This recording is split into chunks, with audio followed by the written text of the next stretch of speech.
Thank you, Matt.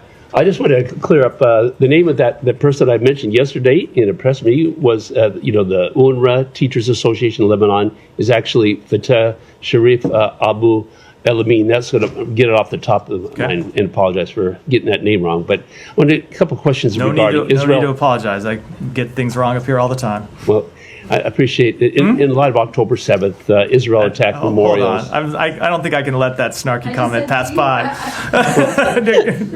Well, thank you, Matt. In light of the October 7th recent Israel attack memorials, how has Ambassador Deborah Lipstadt, the Biden administration's special envoy to monitor and combat anti-Semitism, addressed the global false claims that Israel has been committing genocide?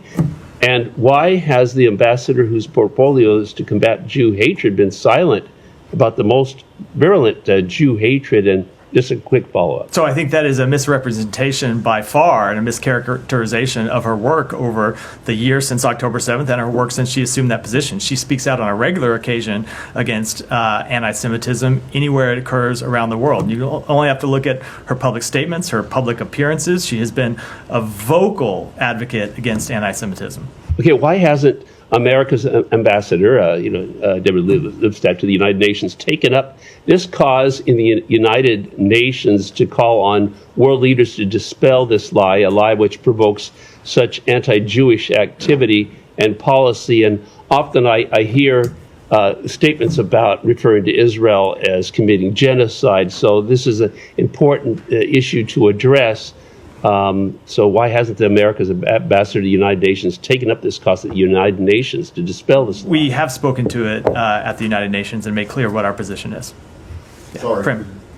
That we do not believe that Israel is...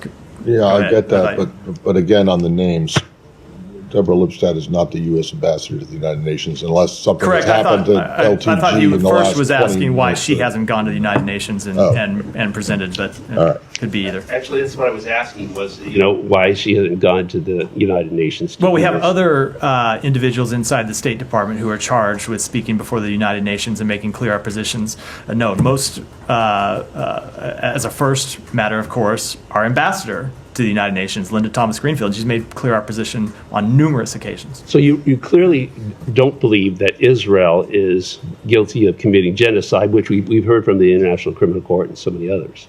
Correct. We've made that quite clear.